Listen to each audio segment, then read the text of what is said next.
V imenu Očeta in Sina in Svetega Duha. Amen. Hvaljen Jezus. Dragi verniki, to nedeljo, torej po naših kapelah, slovesno praznujemo 7 Marijinih bridkosti. Namreč imamo sicer 2 spomina žalostne Matere Božje, eden je še na petek pred, bi rekli, cvetno oziroma, kot rečemo tudi na Primorskem, oljčno nedeljo.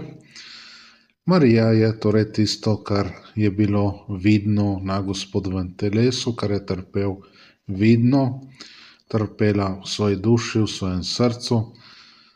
Zato navadno vidimo prebodeno to njeno brezmadežno srce, celo s 7 meči, kot je upodobljena, ker starec Simeon je izrekel, da bo njeno dušo prebodel meč, ampak se pojmuje potem, se našteva 7 teh bolečin, teh mečev. Torej, označuje to vse trpljenje, ki ga je morala prenašati ob svojem Božjem oziroma božanskem sinu, ker je pač njen in je Božji sin, ampak ker je Božji sin, je seveda božanski.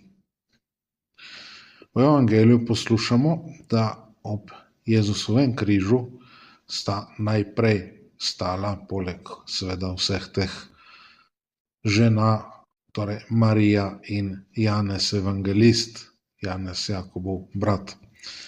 In pravijo komentatorji, da sta bila tako blizu, da jo je mogel nagovoriti s križa. Vemo, kaj jima je rekel, namreč rekel je Mariji: žena, glej tvoj sin, in rekel je Janezu: glej tvoja mati. Torej, tako je ogovoril Marijo, da jo je, torej svojo žalostno mater, napravil za našo mater. Tako je ogovoril.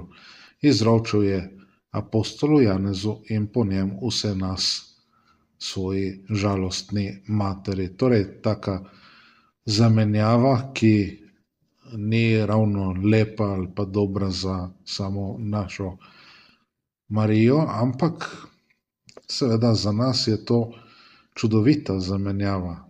Pač vemo, da zanjo ne more biti čudovita, ker privzamemo si mi Jezusovo mesto, mi ubogi grešniki.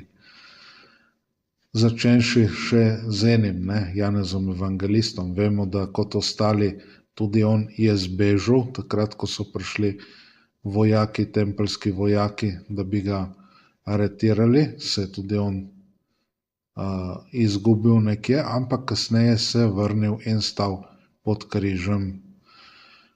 Zato pa tudi, kot lepo komentirajo cerkveni očetje, je bil obvarovan mučeniške smrti, oziroma kadar so ga mučili, ni umrl zaradi tistega, ampak je bil čudežno rešen, kot še mnoge druge stvari. Med drugim vino blagoslavljamo, ker so mu dali piti strupa pomešanega v vino, pa ni umrl. Spet ena čudežna zadeva. Skratka, po svetem Janezu smo bili izročeni v Marijine roke, kakor Jezusa od tedaj tudi nas Marija daruje Bogu. To je zelo pomembna stvar. Namreč, kadar molimo to 4. skrivnost veselega dela rožnega venca, je zelo dobro izročati ne samo sebe, še bolj druge ljudi Mariji, da jih izroči Bogu. Torej, dajmo moliti, dajmo darovati ljudi Bogu po Marijinih rokah. Ne je treba izročati ljudi, ampak to premalo delamo.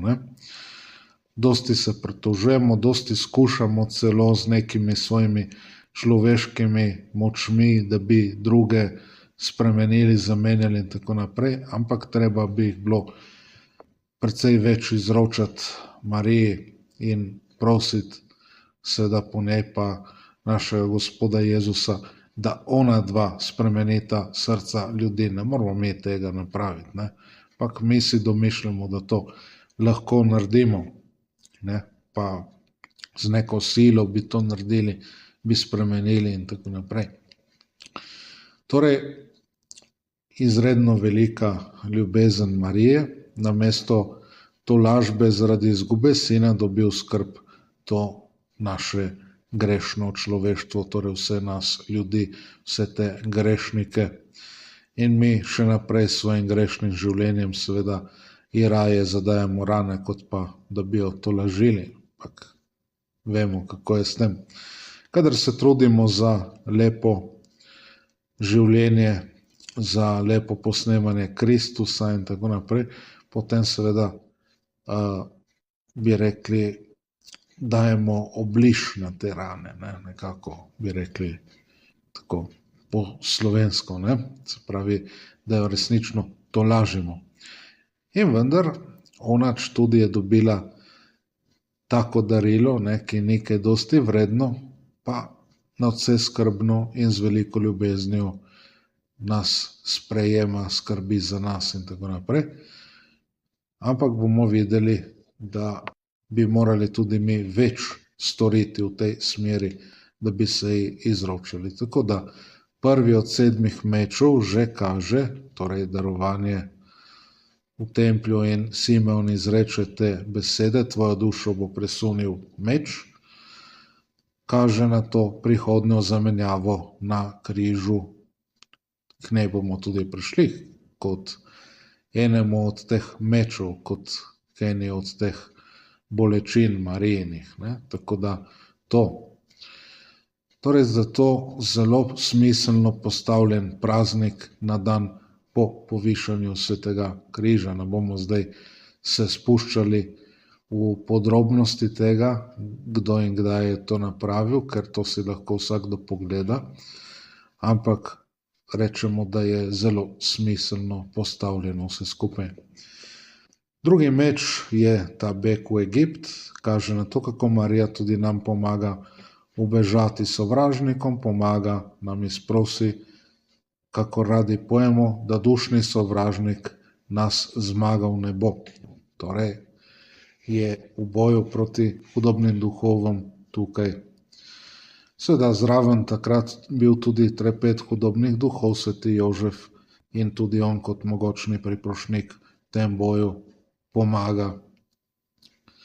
Tretja bolečina se kaže potem v iskanju nas, izgubljenih grešnikov, tako kot je iskala Jezusa, ki se je bil v narekovajih izgubil v templju, čeprav je bil v tem, kar je njegovega očeta, kjer je seveda bila Božja navzočnost in tako.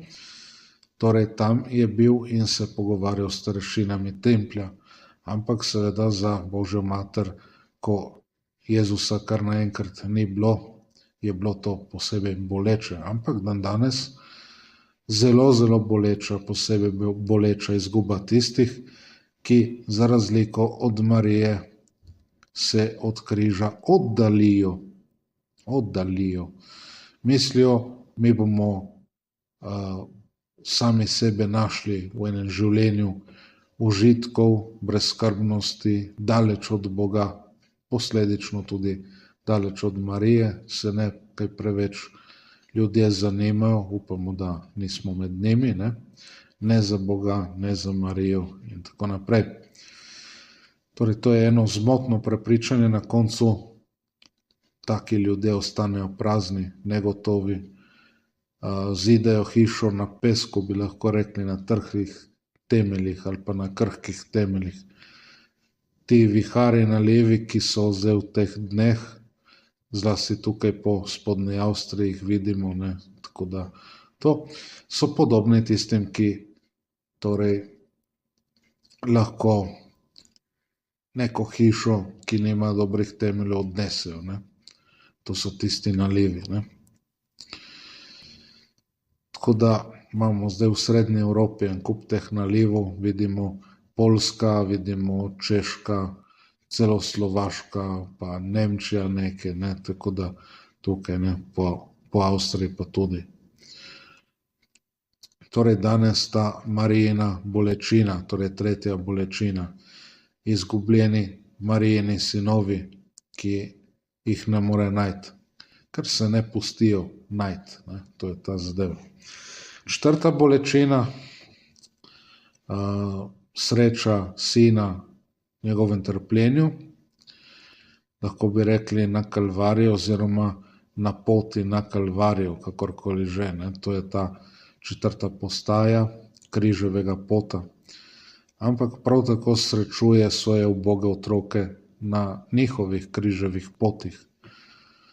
Pogosto ne osmislimo mi ljudje teh križevih potov, teh križov, jih preklinjamo, ne sprejemamo, ne znamo sprejeti torej svojega križa, voljno ga nositi za Kristusom, kakor nas je prav Božja mati učila.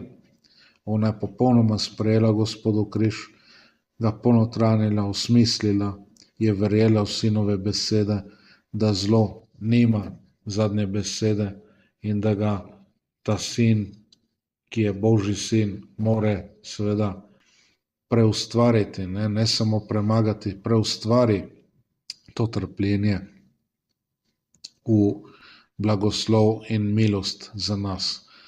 To se čudovito moli, mislim, duhovnik moli pri sveti maši, se skloni na oltar, poljubi in potem naredi križ nad svetorečnim telesom in nad svetorečno krvjo in prosi, da bi po angelu bil prenesen naš dar pred Božje veličastvo, da bi mi dobili vso milost in vse blagoslove potrebne, ne? Tako da vidite, ta križ se more po Jezusovem križu preustvariti, ne? Zato pa moramo mi za njim nositi ta križ in to nas uči prav naša žalostna mati Božja. Torej ne smemo biti pred Gospodom, ker to je nekako satansko, kot je rekel svetemu Petru, ampak za njim moramo nositi svoj križ. Torej od njega se moramo učiti, ki je krotak in iz srca ponižen, ne? Torej naše mesto je za njim, ne postavljamo pred našega učitelja sami sebe, ampak za njim.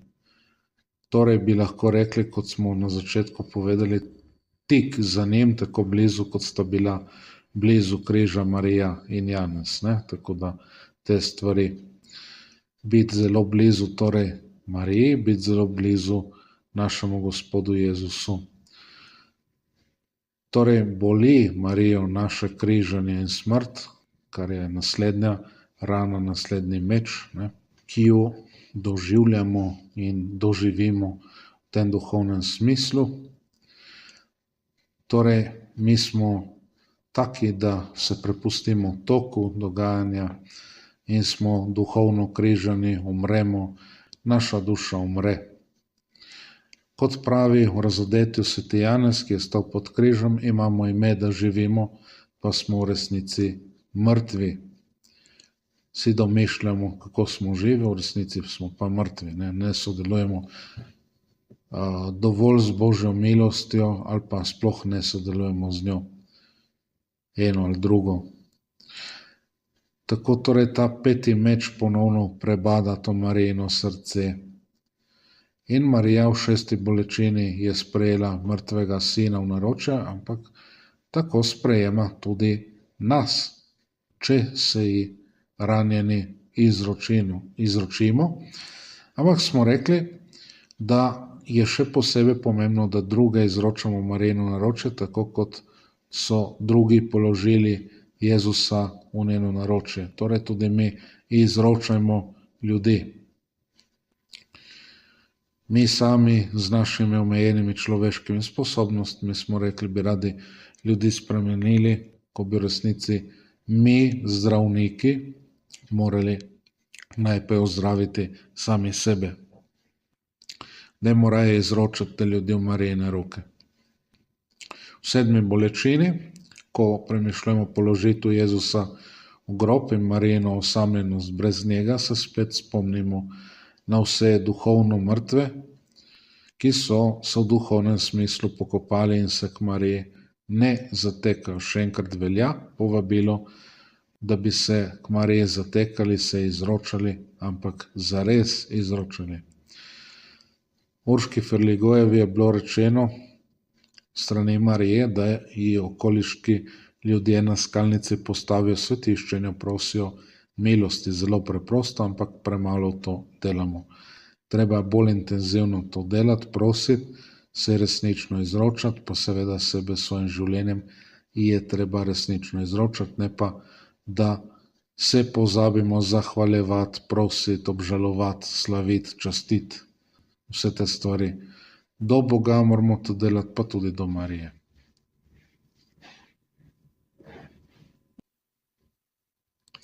Dajmo se zares naučiti to delati, tudi v odnosu s Bogom in seveda do Marije. Ne pustimo je sami. V imenu Očeta in Sina in Svetega Duha. Amen. Hvala Jezus.